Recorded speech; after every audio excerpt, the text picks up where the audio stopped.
Hello, my name is James Robinson. I am the Artistic Director at Opera Theater of St. Louis. I want to thank you all for joining us for another installment of our Tent Talk series. Damon Bristow, who's usually our wonderful host for these interviews, this series of interviews, has kindly given me his position for the day. He will be back next week. And he's doing such an extraordinary job, and I'm so grateful that all of you have been joining us for these tent talks. I've been finding them really fascinating myself. I just want to thank everybody who is tuning in to this today and who's been so supportive of Opera Theater of St. Louis during these very challenging times. But I hope that you are able to enjoy what we've been offering, and there's more to come in the coming weeks. I am very excited to have two people with us today that I've had the great pleasure of knowing for a while, and I'll tell you what the connection is there in a second. First of all, we have two incredibly talented women in the music industry, Marin Alsop and Carolyn Kuan. Carolyn is the music director of the Hartford Symphony. She has conducted all over the world. Some of her noted credits would be the Baltimore Symphony, symphonies of Detroit, San Francisco, Seattle, Toronto, Milwaukee, the National Symphony of Taiwan, and she is a native of Taipei, one of my favorite cities in the entire world.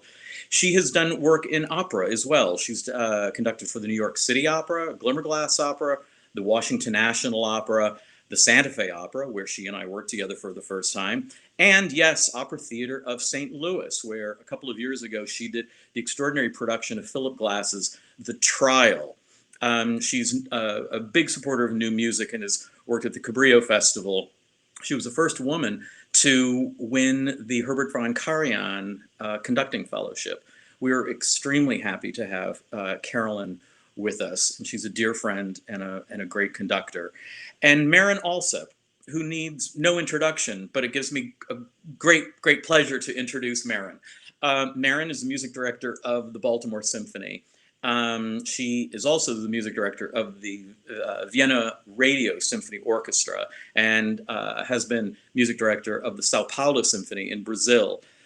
Where hasn't she conducted?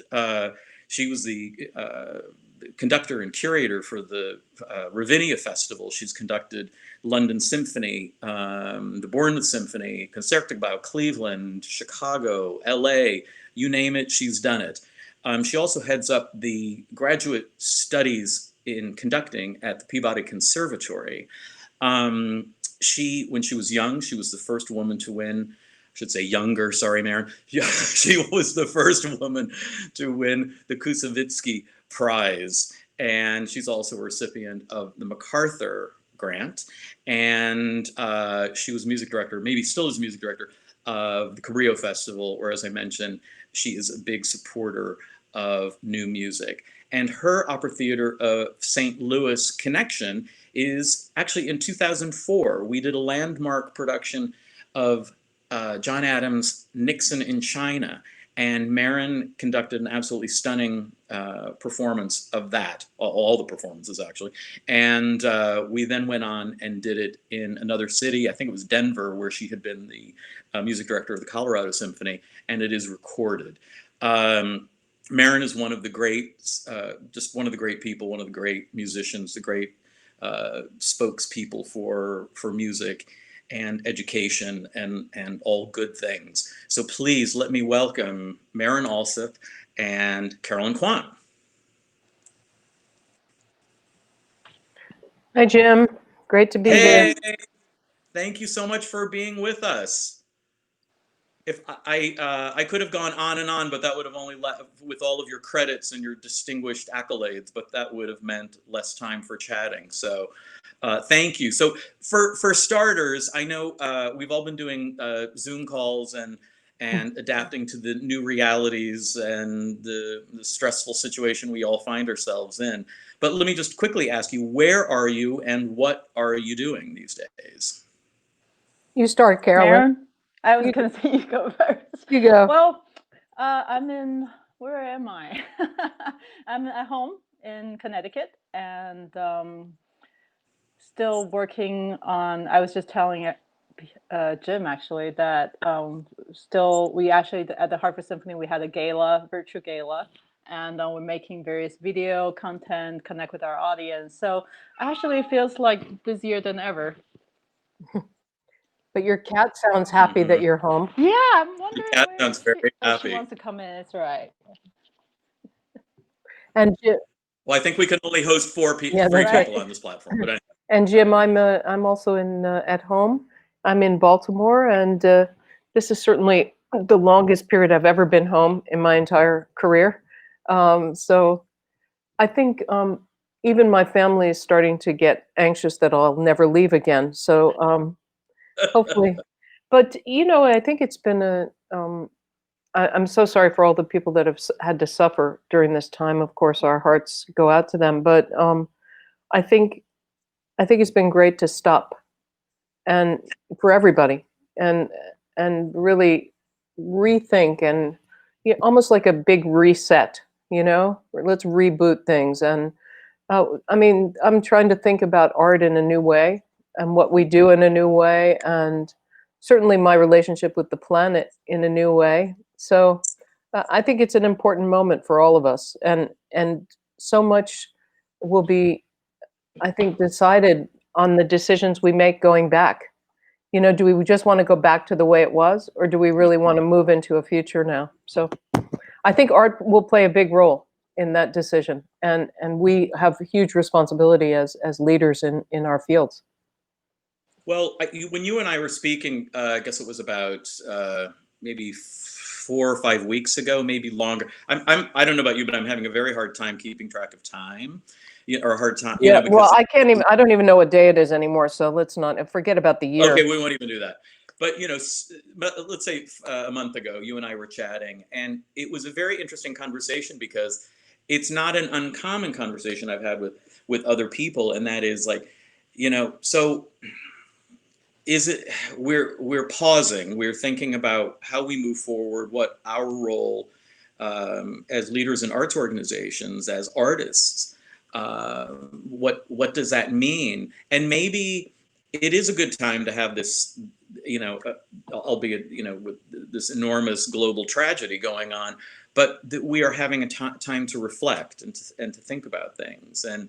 And just with that said, is there anything in particular both of you have been doing during this time? Anything you've been reading or watching or listening to, or not reading or not watching or not listening to? What have you been doing apart from Zoom calls? Well, for me, of course, the Zoom calls are actually have become a integral part to my days, because I'm trying to create access points through Zoom for students, for colleagues, for as many people as I can, to connect people up, because we have this opportunity. It's a rare opportunity when people are available and they're accessible, maybe for the only time. So that becomes a big part. The thing I try to do, but I can't really do it, is not watch the news, because it upsets me too much. The lack of leadership. I don't care about anybody's politics, but we need a plan so that people can start to feel hopeful and confident. And I see this as a huge opportunity for the United States to really rethink, the New Deal. We need infrastructure. We need support for artists. We need to figure out, the thing that defines us, I think, particularly as America, is an innovative entrepreneurial spirit. And that comes from imagination and creativity. Yet we don't have any kind of safety net for artists, and we're not supporting them. So I think it's a moment to really demand more of ourselves and our country. Sorry, I'm sounding very serious tonight. No, you're No, it's good. In fact, actually, Marin, As some of you know, I'm the first Tati Concordia Fellow, which Marin actually started. And so we've been, one of the actually really most rewarding things every week I'm doing is actually getting on a Zoom call with all the ladies of the past, what's that, 10 years, Marin? Oh no, it's even longer now. Is it longer? 2002. Yeah, well, Yeah, it's been a almost while. 20 years. Yeah. So, you know, I don't think has ever been a time where I am personally able to connect with 15 other women conductor and truly be open and share ideas. And Marin and Kristen has been fantastic at arranging people to talk to us, and there have been some of the most fascinating conversation. It's really giving me a chance to think about what the future looks like. You know, how do we as music director, as community leader, how do we help our various organizations, but how do, you know, where do things go, and, you know, what can we do? On a more personal level, I'm enjoying time with my partner, so that's been a real plus. I love being at home and I love being with her, and that's been sort of the silver lining. That's very good. It is sort of funny. The other thing that I've been talking when I've been talking to colleagues is when people say I've never not been on an airplane for this long. You know, I've not been I in a know. hotel room. It's weird. It's weird. I mean, driving by I'm in the Palm Springs area right now in Rancho Mirage, and sometimes we drive by the airport, and, you know, I'm craning my neck to see if there are airplanes, and is anybody on a plane today? It's very Are you longing to get on an airplane, Jim? not when I read about getting on an airplane. And I know, but it's strange because I think our body clocks, and probably mine even more so than than you, Jim, because at least you can be in one place a little bit longer. But I was accustomed to at least every 2 weeks starting to move and doing that. So it's a little, I think everybody feels at sixes and sevens, though, don't you think? I mean, even if you work in an office and suddenly you're working from home, you know, it just all upsets our our biochemistry. it really does. And some people, my husband, for example, is used to working from home all the time, so this is like nothing. And Is he annoyed that you're around all the time now? well, if he is, he's not showing it. Good job. But you know, I'm enjoying all these things that I'm able to do that I haven't been able to do because, you know, when I'm home, I kind of crash and have to recover from whatever I was doing, and then gear up for the next thing. So it's probably the same for you. And I've been doing like very nerdy things, like well, I won't say nerdy. I'll say like really interesting things. I've been doing a ton of reading. Something that I can never do when I'm working on a show. But also, I've been studying the the late Beethoven quartets. Wow. And just because I thought I've got the time, and they're pieces of music that I'm absolutely fascinated by. So that's that. Are you doing? And it's so appropriate that you're studying the late Beethoven quartets, because I really thought 2020, the defining feature of 2020 would be the 250th anniversary of Beethoven's birth. You know, as it turns out, who knew this would be the defining feature? But I think it's very fitting that this would be a huge Beethoven year because of his symbolism and his struggle through life, you know, to try to come to terms with losing the one thing he needed, his hearing. And that he managed to go through that, the depth of despair, considering suicide, and come out the other side with an optimism and a belief in the goodness of humanity, and a call for, you know, no more this tone. Let's unite, and through unity we can create joy. So I feel like this is so definitely the Beethoven year, at least from my perspective. Well, and you are engaged in a big Beethoven project this year, I correct? I was and I am, and I think I still am. So I'm going to say you yes, are. Okay. Tell us about that. It's well, fascinating. I wanted to do something a little bit different that would try to really amplify Beethoven's commitment and his philosophy. I think, you know, not just play another Beethoven cycle. So I had the idea of trying to bring the Ninth Symphony into the 21st century, and we call it the Global Ode to Joy. I'm in partnership with Carnegie Hall. I was supposed to conduct it on 6 continents with 12 different orchestras. And we had 9 new texts commissioned, which have been written from a rap artist in Baltimore named Wordsmith to a Maori poet in New Zealand, and, you know, all kinds of things in between. And this and with some interstitial music woven between the movements, you know, to bring the story and the narrative home. And we did it. We launched it in Sao Paulo in December, Mhm. and we did another version, a smaller version, at the World Economic Forum. And then, of course, everything was canceled. And so now we're looking to actually push it into maybe a 5 year or a decade-long project, because we believe that joy is what we need and unity is what we can promote as artists. And so we're rescheduling everything, and we may be able to announce a big internet project with it soon. Fantastic. Yeah. That sounds great. Nice. That's really brilliant. Well, I have a feeling things are gonna. I have a feeling that project is so important, and it sounds so meaningful that it. This is just a little hiccup. So, you Well, know, Jim, do you have any idea what composers are thinking about opera for the future coming out of this? I'm so curious about what the creators will do during this time. Aren't you, Carolyn? I mean, it's just, I I, think that we're going to have great art coming out of this. I do too. I've been talking to a lot of composers, and I'm sure you have too.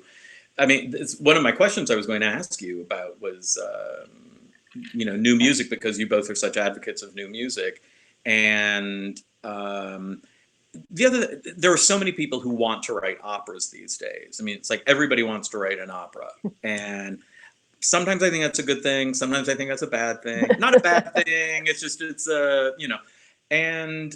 but all the composers I've been talking to, and I'll say in the past 9 weeks, I've been talking to over a dozen composers, and there is a great. People are not. They're not getting down. They're getting just a little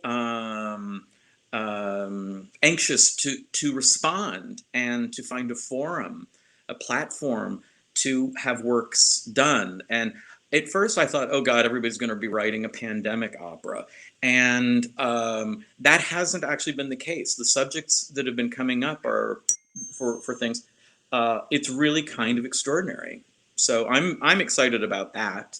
But I think that there's just so much uncertainty. We're all doing a lot of cautious planning, right? And we're Yeah. hoping to move forward, but I think everybody's just chomping at the bit to get out of the gate. I mean, Carolyn, you work with composers all the time. What are you finding? I mean, are Well, what you? I'm finding really is, I mean, it's really no different than composers of, throughout the history. I think there are, three different overall. I mean, there are of course a lot of different reaction, but there are three big area, I suppose. There's the composers that are thinking about their using their art to as a reaction to this, kind of Mhm. find ways to share their thoughts, as artists do. And there are composers who are purposely going away from it, right? That, please, let's find some, let's have music as an escape. Let's use music, let's go find joy, kind of get out of the current world. And of course, the reality is, I mean, if you read a lot of articles these days, I mean, it's our society, all of us live in a society where we all ourselves we give ourselves a lot of pressure to feel like we have to be productive. We have to create. I just imagine by the time the pandemic is finished, people are going to ask, well, what did you do during the pandemic, right? And you feel like you have to have something to say. But the reality is, a lot of psychiatrists and psychologists are saying that, there is a significant psychological tolls on all of us. The stress, the unpredictability, and all the, all the ways that we may not realize that the pandemic is affecting us. And sometimes you just have to give yourself a break. And so some of my friends actually are finding ways to take care of themselves first, a lot of self-care, take care of their friends and family, and not feel the pressure to have to create right away. Right. But I think as time passes, each one of us will find our own rhythm and own space to restart. But you kind of have to go through. My partner Elizabeth was saying, so it feels like the 7 grief process. You kind of have, you denial, and then you're angry about it, and that. Yes. So it's a process. Well, it's like, and some people have said, yes, I'm experiencing all those stages of grief at the same time. So it's a little like, but here's a question for you. It's like, I was talking to a composer friend the other day, and I said, well, think about, what can come of when you think about the creativity. I think of, particularly what the pieces that somebody like Stravinsky was writing during World War I. Very limited means, and he created, L'Histoire d'un Soldat and other things. Not just Stravinsky, but other people knew that had severe limitations placed on them by, what was going on in World War I. Similarly, World War II, and then you think Benjamin Britten, because after World War II, England didn't have much money, so he created a lot of works for very limited resources or forces, and so those are some of the most incredible works. So I'm thinking that out of this there will become great art. I mean, Marin, have you talked to composers who have? What are they doing these days? Or well, it's interesting because I've been in touch with a few composers with, I must be really just a frustrated composer somewhere. Or a closet composer. I have no talent for it at all, but I can envision what it would be if I could do it.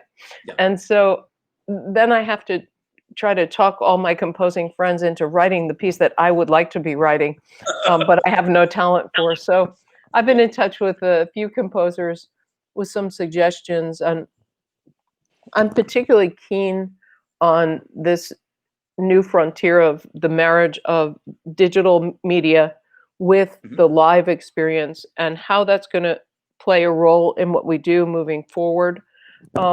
So I've been speaking to several composers about that, and I think maybe I've managed to rescue at least one from real depression. So he's working on something now. But again, I think that as time passes, as you both said, that people will start to heal and recover. It feels so insecure at this moment. I think when you're a creator, I imagine you have to operate from some sense of foundation. When everything feels so insecure, it must be very, very hard to create. I find it difficult to study. Which direction should I go? But the great thing is that when you think about the concert experience, it can be completely transformed now. We can use the audience in new ways. We can use the instrumentation we have in new ways. So I think it's an opportunity to create longevity for our art forms that maybe didn't exist before. Jim, it's interesting you asked that question. Ali, as you were saying this, I was thinking, the only time I ever thought about composing was actually when my mom just passed away when I was really young. And, of course, I was in my teenage year, and that was the first time I had the impulse to want to create.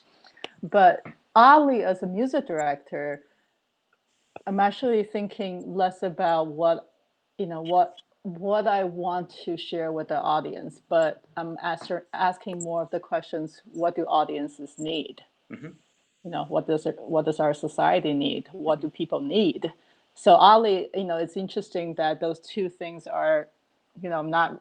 You wonder if our composers are thinking, well, what does our society need versus what do I want to create? Are they? Is it the same question, or is it just this, of the different, same coin, different side? But it's interesting to think differently. Absolutely. Hey, Carolyn, I was wondering, now, Marin, you were initially a violinist before you got into conducting, right? Yes. Do you still play? Yeah, I played Happy Birthday the other day, but it was not pretty.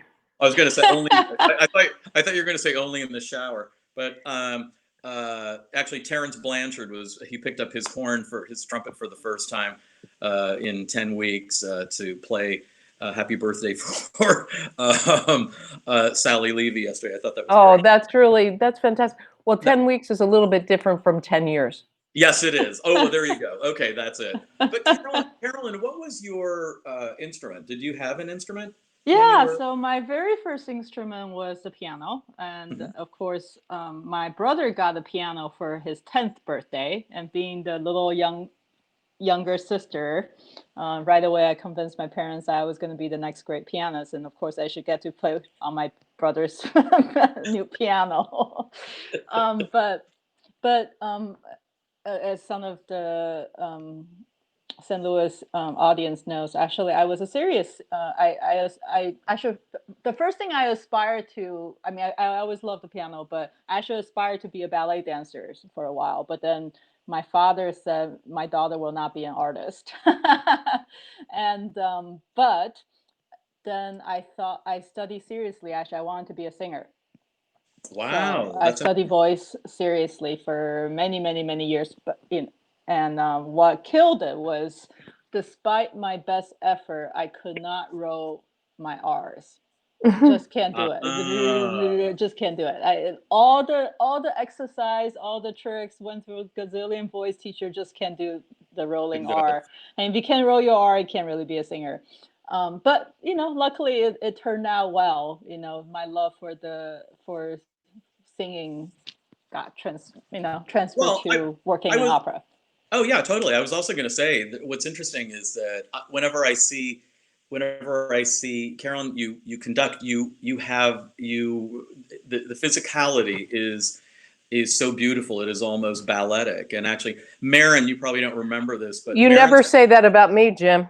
I was just going to say, people don't realize, but Marin's got some amazing moves. And there I you don't go. know if you'll remember this, but when we were doing Nixon in China, I always thought, my God, she is dancing to that music when she's conducting it. And also the fact that you had it all memorized and knew every word. But we also took a hip hop class together that was led by Sean Curran. Oh my God. I forgot that. Do you have a photo of that?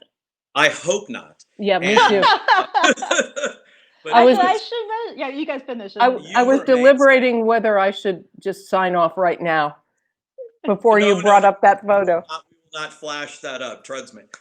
But you like amazing movement, and even the dancers who were in the production, when we all get together for this hip hop class, they were like, "Look at Marin. She is down front. She's got all those moves."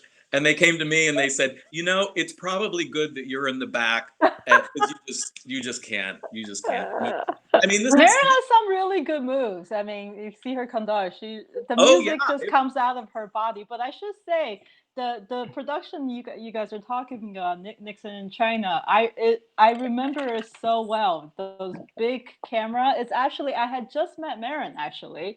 It was 2004. I met Marin sometime in 2003. So I actually came to Opera Theater St. Louis to see Marin do Nixon in China, and I love the production. And I was this kid. I feel like just kind of sneaking around. I wasn't officially her assistant, but I wanted to be in all the rehearsal. I want to be around. I want to be a part of it. And actually, Jim, that's kind of like the first time I saw you. So, I mean, Marin's been, of course, just such an amazing mentor for me. And but that production was a very special production for me, in the sense I was like the first time I get to see my amazing mentor work with Jim. And then, of course, when I came back to do the trial, it was like dream come true. It was, it's like, Well, it's interesting that you should say that, because I remember in 2004, that was, God, 2004, the Earth was still cooling, of course. And we were doing this production of Nixon. And I remember, Carolyn, you being around, and that, Marin was your mentor, and thinking that is, what an incredible gift to have. And so tell me more about that relationship between the two of you as mentor and student. And then, Carolyn, I guess you assisted Marin on a few things over the years. Oh, Carolyn's been was my assistant at Cabrillo for, God, how many years? 10 years? it was like 10 years. At least 10 years. Actually, it was going to be a perfect 10, and then the 11th I left after 10 years. Then the 11th year, of course, you hurt your hand, and I actually had to step in for you. So it was.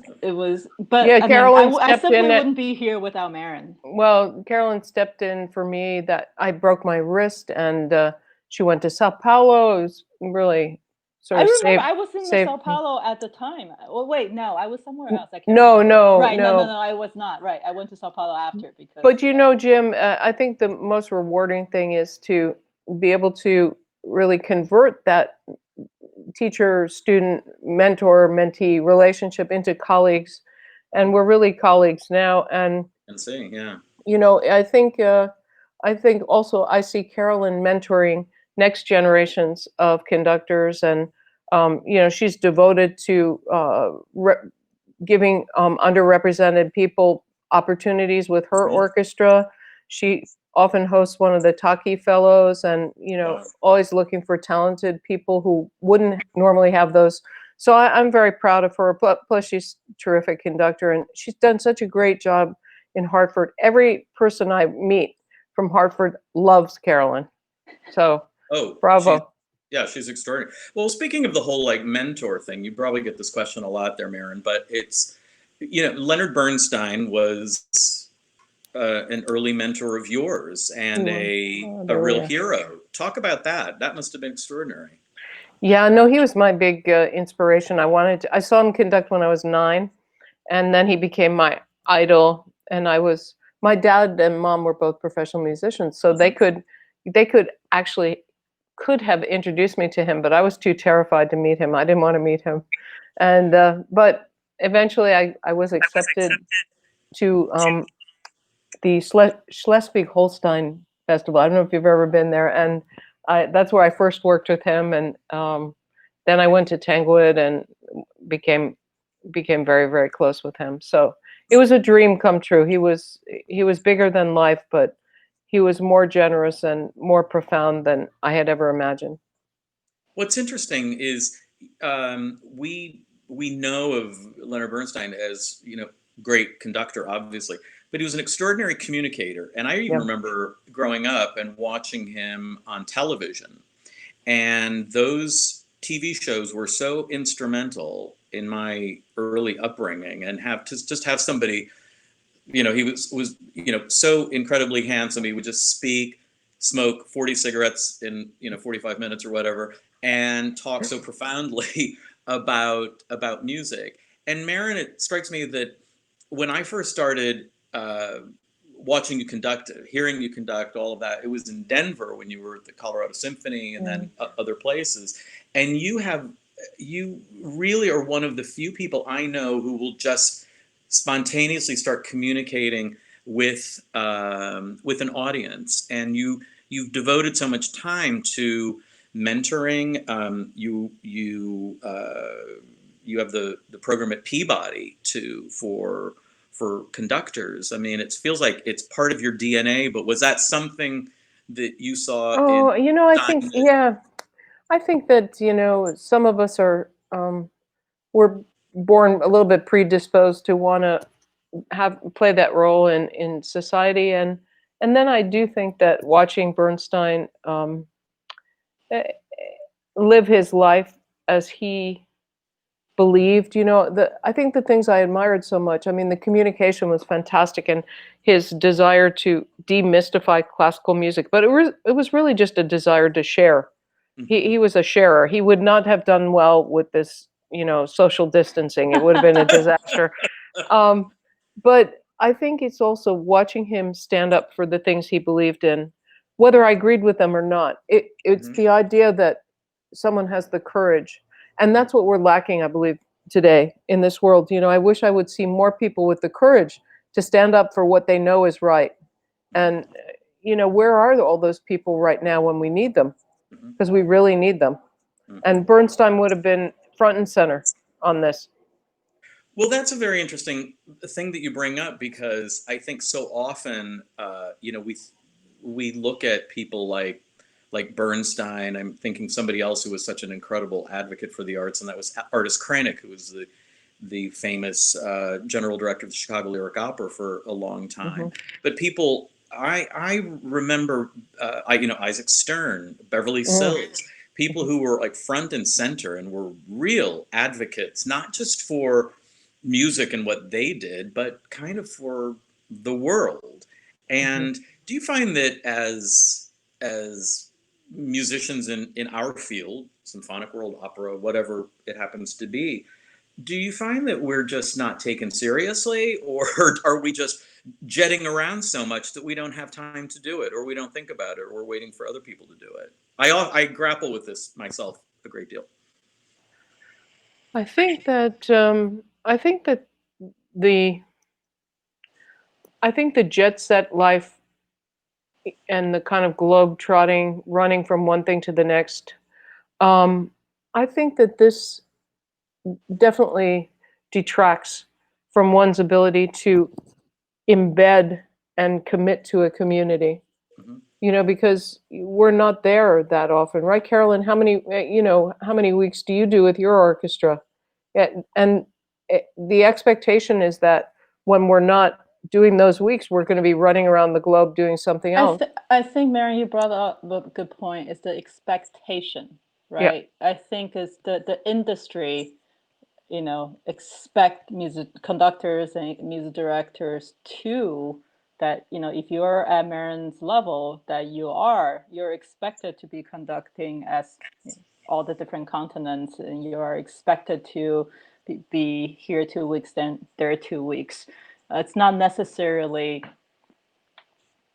so. Even if those of us that have the desire, and I'm actually quite engaged with my community. I'm not nearly as busy as Marin, so sometimes that is a blessing, but there is always a constant push and pull of the expectation of a conductor versus expectation of a community leader. And and the word I was going to say about music was the expectation of music director, because sometimes the expectation of music director is, depending on who you talk to, are different. There's people in the community that expect the music director to be more present, and there are also people in the community that expect the music director to actually be jet setting and be a worldly conductor, conducting everywhere. So it makes it challenging. And just for a little perspective, to kind of, Carolyn, you have done a lot of different things, and we worked together at the Santa Fe Opera on Sun Yat-sen, that was written by.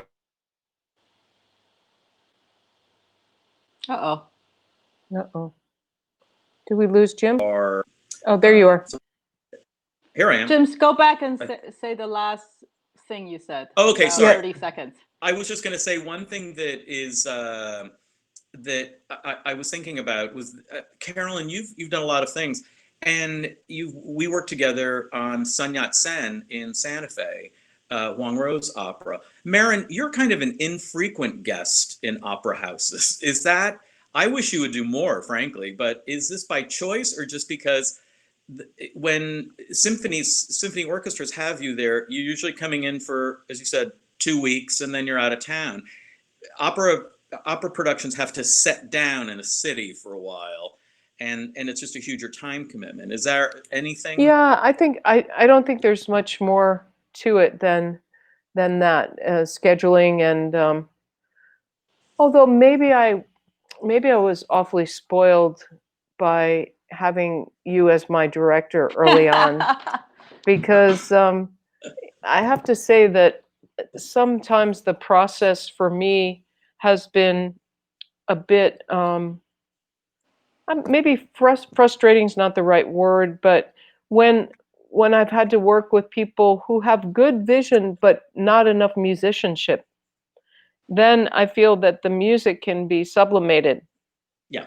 So that's, I like to do now opera in concert Hmm. because we can capture the esprit, but not get bogged down with some kind of unrelated vision that doesn't bring the music to life.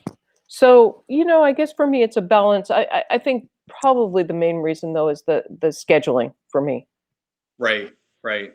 It's Jim, I'll interesting. tell you, yeah, it's. Go I ahead, mean, Carolyn. oh yeah, go ahead. It's during the year, so for some reason, for the last 4 or 5 years, it's worked out that I do opera in the summer, one or two, and so during the year, as a music director, as a conductor in general, on the symphonic stage, we make most of the decisions. And it can get kind of lonely, right? Because you're expected to make, it's about, you bring the vision, you share with the musician, you kind of, you got very limited time to put it together. And it gets kind of lonely. Yeah. So usually by the end of the season, I'm wishing for, a collaborative experience with colleagues, more time to figure out where we go, where can this go, more of a process, which, this is one of the things I love about opera rehearsals, because a lot of time, yes, it's great when things just happen, but it's also wonderful sometimes to explore and see where the singers like to take things, where the director likes to take things. And yes, you don't want to change it every other day, but sometimes it's amazing things happen when, something is restaged or whatever, or a singer comes with a different approach. It's a much more collaborative experience with a director, with a, costume designer. I'll never remember, like Magic Flute, someone come with a tiny knife. You're like, but it looks amazing, this like detailed knife, and yet you can't, like it has to be a big knife. But then oftentimes by the end of the summer, after a whole summer of opera, all the decision has to be made by collaboratively. Then I long for going back to, being a dictator. So it's worked out for me. Right. Yeah, I mean, sometimes in opera, there have been those times when, it's like, yeah, we're going to sit around and we're going to talk about this for, 4 hours. And then, but it's so great sometimes. It's sometimes, sometimes, not all the time, but there are those times, the 4 hours, you're like, oh God, really? Did we just spend 4 hours talking about that? I know, and then we decide to throw it all away. It is a very different process. That I will grant you. Real quick but it's question, something and I love. Balance. Yeah. Well, yes, of course, and it's great that you can do that. But I think what's interesting is there are conductors I have worked with in the opera house, I will even say, and I will say I have no idea why they're doing this, because there's not an innate theatrical skill or dramatic curiosity or whatever, but both of you are so unique because you both have incredible dramatic skills, insights, I should say, and understand theater. And that's what makes me think about that, because I've worked with some people who, really love to call themselves opera conductors. And it's like, I think maybe you should try a little time, in front of a symphony orchestra. I don't know. So, but hey, here's a question that, and I hate having to ask it because you're probably tired of hearing it as much as we should be tired of having not the woman question, Jim. No. No? No, really, is there? Do we really need to go there, Jim? No, You're we I don't should. know. Mary, I we was okay. should. gonna ask. Carolyn wants to jump down that rabbit hole. I mean, I think we should. I mean, it is. I mean, look, things are changing. I mean, in many ways, Marin, I can see why, as the very first woman to do everything, it's tiring to always have to answer that question. But on the other hand, if it weren't for you, I mean, things were much harder for you than for me, and the things are much easier even for the next generation. And but the question is, how do we continue to make it a non-issue? Now that I go to the doctors, I don't, I'm not surprised that my doctor is a woman. Of course, my doctor is a woman. Or, how Yeah. at what point it becomes a non-issue. But the fact that it, as recent as, I don't know, a year ago, famous conductor who would say, women shouldn't conduct, or they're distracting. I mean, clearly it's still a challenge, but I think it's important to recognize that, you know that it's changing, and that it does take conscious effort from everyone, from artistic director, from administrator, and not just women. It's diversity in Right. general. It's repertoire. It's representation in all the way that we are. You know, it's our world's a big place, and I think it's okay. I mean, to talk about it. I have no, I think you talk about it and you move on. I mean, I think by purposely not talking about it actually makes it a big deal, because you don't purposely not talk about certain other things. So that's kind of, but It's but but I also recognize a privilege that I can feel this way. Yeah, it's interesting, and Marin, you're a trailblazer, and that's important to recognize. I think there are, at least in the opera business, I guess you'd say there are more women directors. Certainly, working in say television these days, more women are directing. Uh, More in film, getting there. I still wish we had more. I wouldn't mind a woman president. I'd actually welcome one. And so I don't think I'm just always curious, because we really try to give opportunities to people. And I was just curious. It's one of those questions that's always out Right, there. and Jim, the thing that most people wouldn't talk about is, while it is easier for the new generation of women, Yes. sometimes it doesn't change. It doesn't make it easier for the people who are trailblazing. So, I mean, personally, I think Marin is still a trouble. I mean, she is fighting every single day still, to make things better for the next generation. And I wish the people's awareness and acceptance of, now it's like, if you have a conductor audition and you don't at least have a few women assistant conductor, it's a big no-no. And yet, it's not a big deal at different places.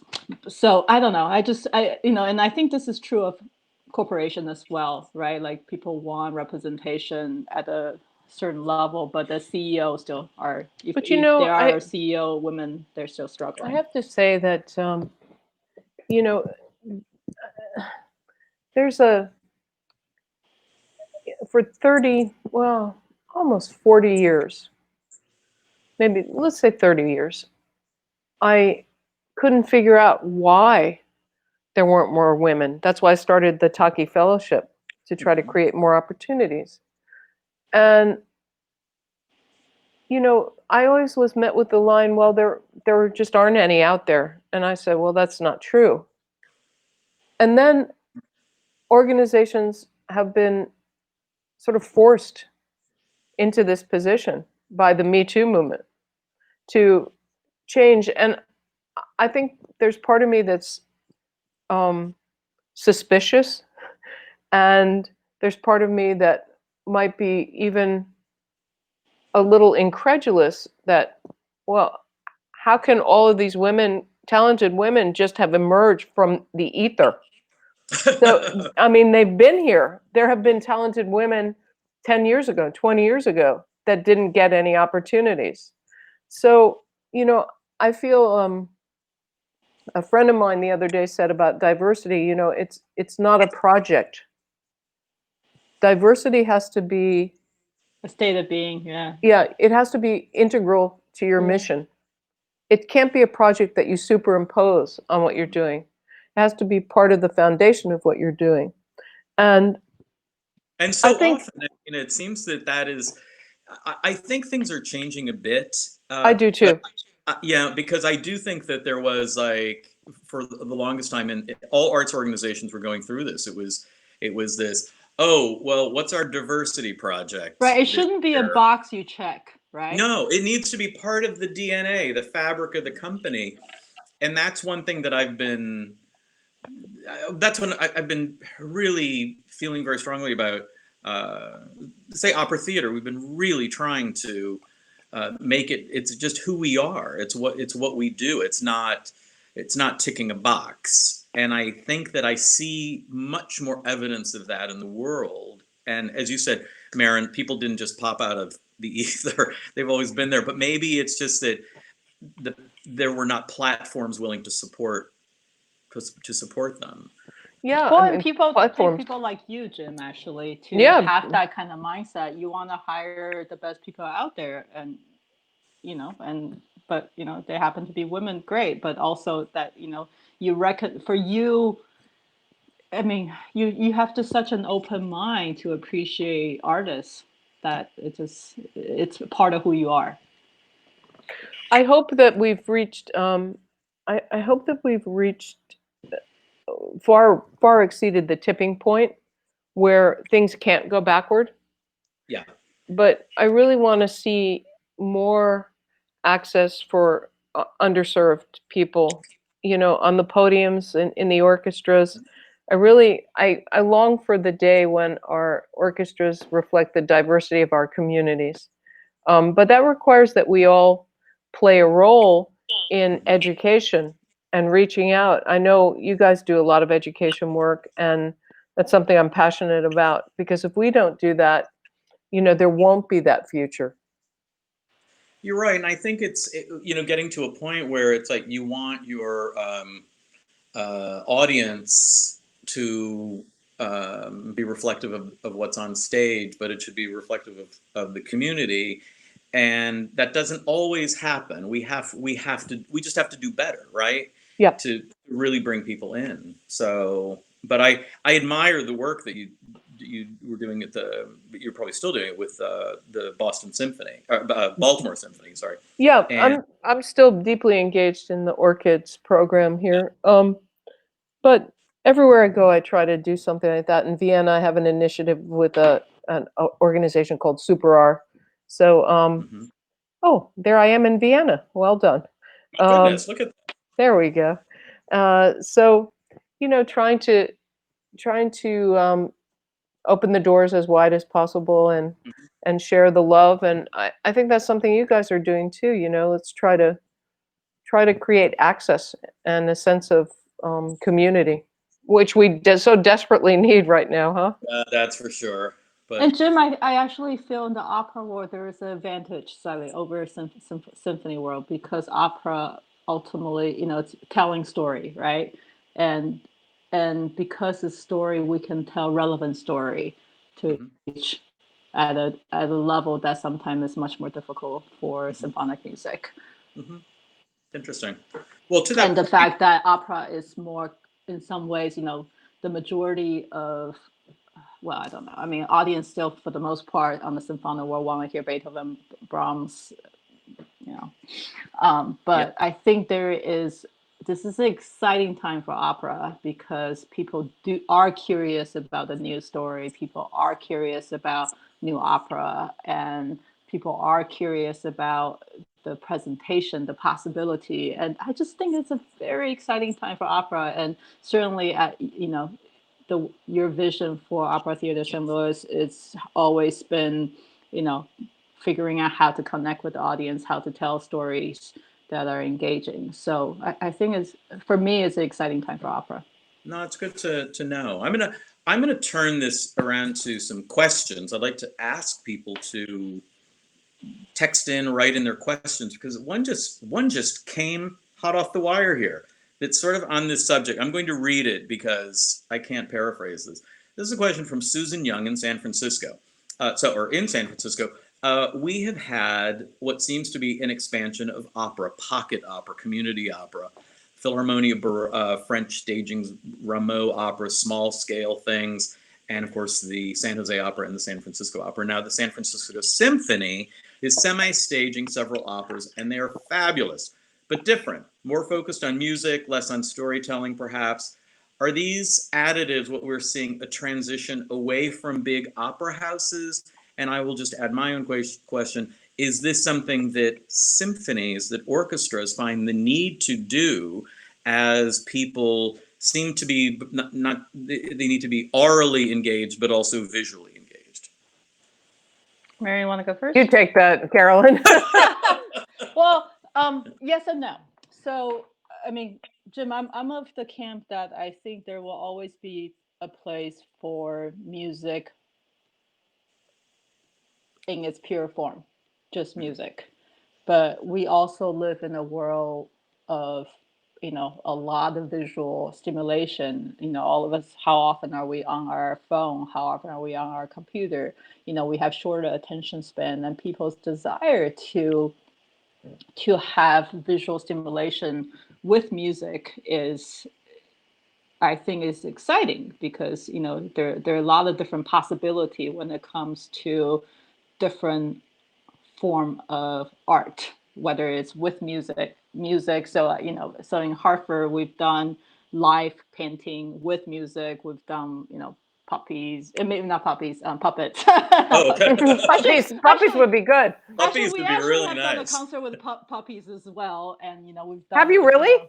Yeah, we have. It's playing with dogs. Oh my Yeah, God. we created a program. We also had a program called Playing with Food, where we literally have a cooking show with the music. But all that is to, yes, another time.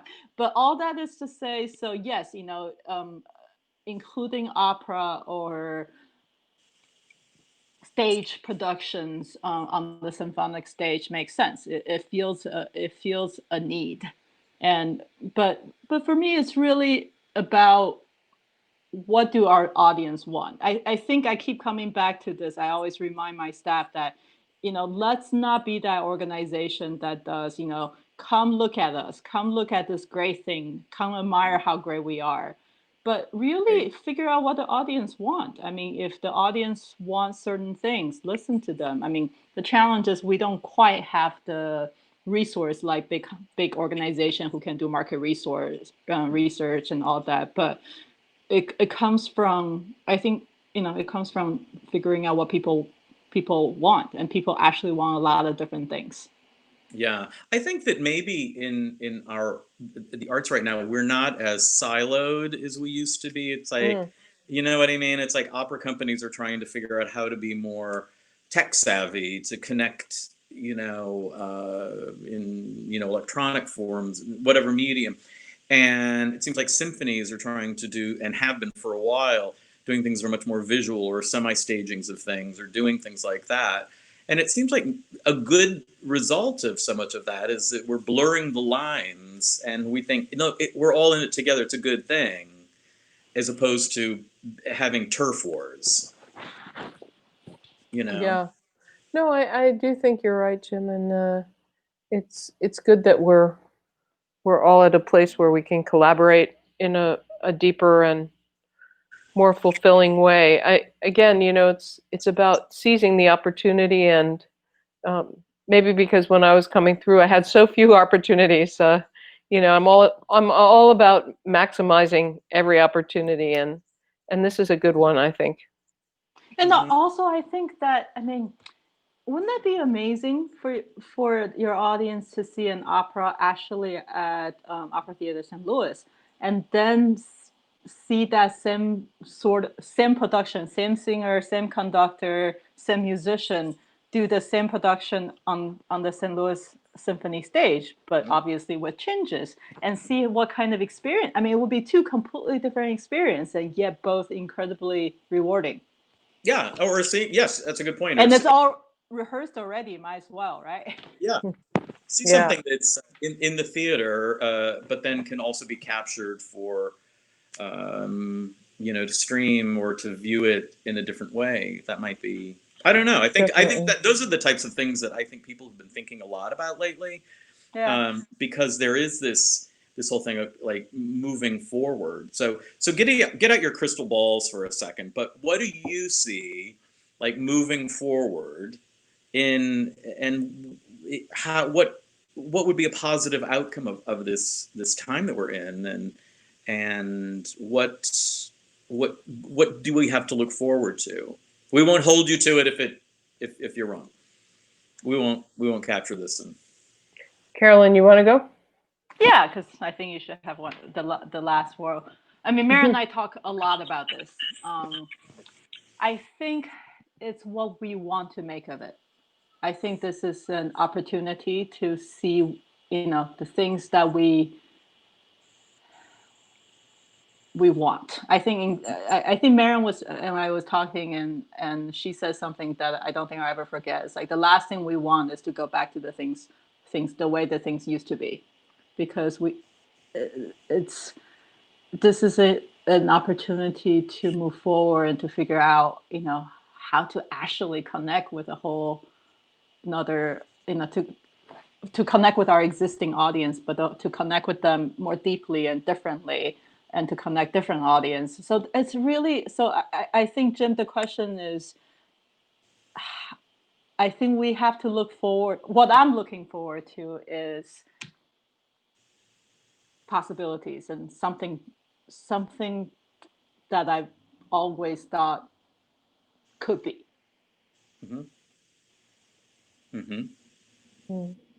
One of our viewers Yeah. said she would like to just see some operas that would make her laugh. That would, hey, right? That's not a bad thing. But that's exactly a gift. What do people need? Yeah, Marin. Yeah. I think coming out of this, I'd like to see a rethinking of the role of art in our society, so that again, it's not an add-on, but it's part of the foundation of our country, that we're committed to creativity and imagination, and that we invest in it, and that we support it, and that the artists involved in it are committed to being creative and being flexible and not being rigid. So I have big expectations. Let's see what happens. No, that's great to hear, because I have to say, I think that there is something about, so many people have been talking about, in our art form, performers, conductors, directors, whatever, that I think it's the absence of being together to do what we do that has made us not just long for, and not made people long for an audience, but just everybody getting together, that are artists, performers, wanting to really get out there and not just have the barrier of the stage and the orchestra pit and all of that stuff, but to really think of creative ways of saying, look, this is, culture, art, all of that is very important, and to not all seem so removed from it. And I use a term a lot that when I always say I want, and one thing I love about the theater at Opera Theater of St. Louis, because we perform in that wacky three-sided thrust stage with that fantastic orchestra pit. But one thing about it is that it's a very different type of experience, because people are not just spectators in a performance, they are participants in a performance. Yeah, for sure. Because audiences see each other responding to things, and I think that type of thing makes it quite unique. And that's, I'm looking for other ways of doing that, and in even more conventional places where I work. And I think that's something that we might all be aware of. Yeah, I think the role of the audience has to be highlighted and changed. I agree. So, Yep. well, we're now at 6:05 on the East Coast. I want to thank you both, Carolyn and Marin. It means so much that you would spend the last few hours of your Friday with us after all of these things that you've been doing. Thank you for doing this, and thank you for being such incredible advocates for what you do for the arts. It's been a wonderful hour, and I can't thank you enough. And I look forward to catching up with you very soon. So Thanks, Jim. Keep up the Thank great you. work, huh? Yeah. you too. Enjoy your weekend. Thank you. Will do. Thanks, everybody. Take care. All right. Bye. Well, thank you all so much. That was really I'm so fond of both Carolyn and Marin, and they truly are great artists and great people to be in the room with and to create things. They really walk the walk and talk the talk, and whatever that saying is. Anyway, I also want to conclude by saying Damon is going to be with us next week. And I look forward to next week's program. I don't know whether it's been announced, so I won't let the cat out of the bag. I do want to thank our incredible board of directors, our donors, our wonderful community in St. Louis for all the support that you have given us and continue to give us. I miss being in St. Louis. I'll just say that. I miss being there right now and working with everybody.